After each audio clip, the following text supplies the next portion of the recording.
Selamat malam, Dar dan teman-teman. Di sini kami akan mempresentasikan untuk tugas kriptografi, di mana anggota kelompok kami yang terdiri dari yang pertama Hiskia Papang, yang kedua Jovin Kapalinggi, yang ketiga Diana Margareta, dan yang keempat Mirnayati Tandigau.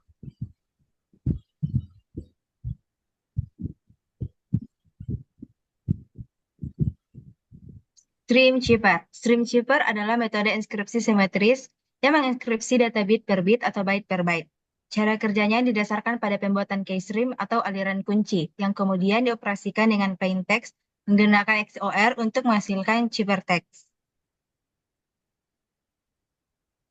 Yang digunakannya ialah RC4 yang cara kerjanya terdiri dari dua fase. Yang pertama yaitu fase persiapan untuk menginisiasi state internal chipper, yaitu sebuah array yang disebut S dibuat berisi 256 byte dari 0 hingga 255. Array S ini kemudian diacak atau permutasi berdasarkan kunci rahasia yang diberikan. Proses pengacakan ini memastikan bahwa keystream yang dihasilkan akan unik untuk setiap kunci yang berbeda. Yang kedua ialah fase pembuatan keystream.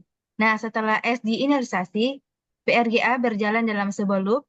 Nah, selanjutnya di setiap iterasi, ia mengambil byte dari array S, memodifikasi array S, lebih lanjut dan menghasilkan satu byte keystream.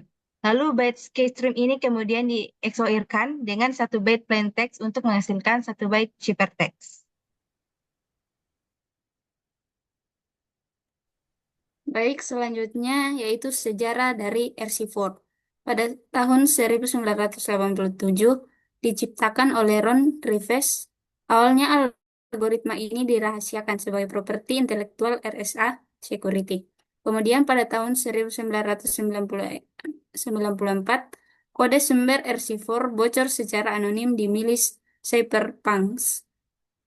Sejak saat itu, algoritma ini menjadi pengetahuan publik dan dianalisis secara luas. Kemudian, pada akhir 1990-an sampai awal tahun 2000-an, menjadi sangat populer karena kecepatannya. RC4 diimplementasikan di mana-mana, termasuk dalam protokol keamanan yang sangat umum seperti web dan WPA untuk keamanan jaringan Wi-Fi. Kemudian SSL atau Secure Sockets Layer dan TLS atau Transfer Layer Security untuk mengamankan koneksi web atau HTTPS. Next. Kemudian kelemahan dan perkembangan dari RC4. Yang pertama ada kelemahan. Yang pertama bias pada keystream. Ini adalah kelemahan paling terkenal. Keystream yang dihasilkan RC4 tidak sepenuhnya acak. Yang pertama, bias byte kedua dari keystream memiliki kemungkinan yang sangat tinggi untuk bernilai nol. Kemudian bias lainnya, kombinasi byte tertentu lebih mungkin muncul daripada yang lain. Penyerang dapat mengumpulkan banyak data terinskripsi dan menggunakan analisis statistik untuk menebak plain text. Kemudian kelemahan fase KSA. Cara kunci digunakan dalam fase KSA memungkinkan serangan terkait kunci related key attacks. Informasi tentang kunci dapat bocor ke dalam byte-byte awal dari keystream. Kelemahan inilah yang dieksploitasi untuk memecahkan enkripsi web pada Wi-Fi hanya dalam beberapa menit. Kemudian perkembangannya, pada tahun 2013, Microsoft merekomendasikan untuk tidak lagi menggunakan RC4. Kemudian pada tahun 2015, Internet Engineering Task Force secara resmi melarang penggunaan RC4 dalam koneksi TLS melalui dokumentasi RFC 7465. Kemudian statusnya usang dan tidak aman. RC4 tidak boleh digunakan dalam sistem baru manapun. Keberadaannya sekarang lebih berfungsi sebagai studi kasus penting dalam sejarah kriptografi tentang bagaimana sebuah desain chipper bisa gagal. Next.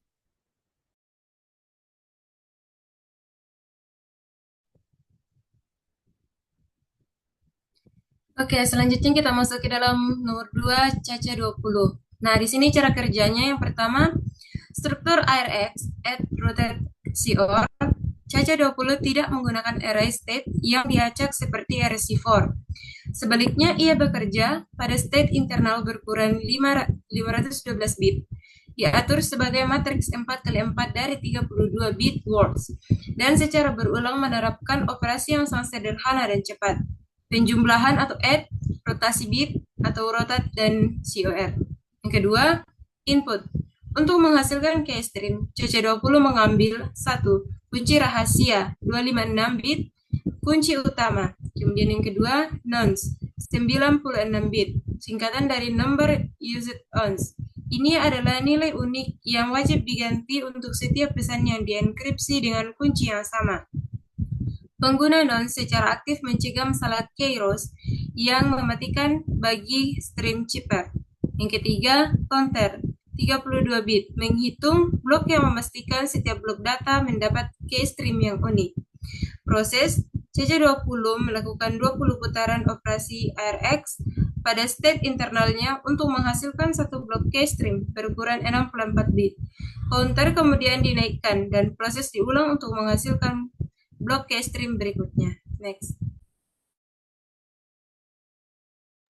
Oke, masuk ke sejarah dari Caca 20. Pada tahun 2005, Daniel Bernstein menciptakan Salsa 20 sebagai kandidat untuk kompetisi eStream. Pada tahun 2008, Bernstein mempublikasikan Caca 20 sebagai modifikasi dari Salsa 20 yang bertujuan untuk meningkatkan difusi atau penyebaran pengaruh input yang dimana dilakukan perputaran. Pada awal 2010-an, popularitas mulai menanjak, terutama setelah kelemahan RC4 menjadi semakin jelas dan muncul kekhawatiran tentang potensi kelemahan pada AES, misalnya timing attacks pada implementasi tanpa akselerasi hardware. Nah, selanjutnya algoritma ini diadopsi oleh Google, yang dimana Google menjadi salah satu pendukung utama mengimplementasikan Caca 20 bersama dengan autentikator Poly 1305 sebagai alternatif AS GCM untuk TLS di browser Chrome dan perangkat Android, terutama untuk perangkat yang tidak memiliki akselerasi hardware AES. Terus untuk standarisasinya IETF, CC20 secara resmi distandarisasi dan menjadi bagian penting dari protokol internet modern. Seperti yang pertama TLS 1.3 menjadi salah satu chipper suite wajib. Yang kedua WireGuard, di mana itu menjadi protokol VPN modern yang menggunakannya sebagai chipper utama. Yang ketiga SSH Secure Shell, itu banyak implementasi SSH kini mendukungnya.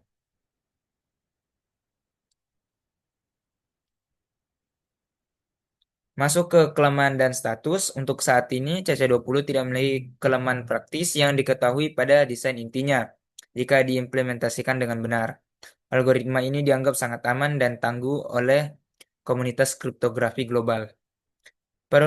Untuk statusnya ini dianggap aman, modern, dan sangat direkomendasikan.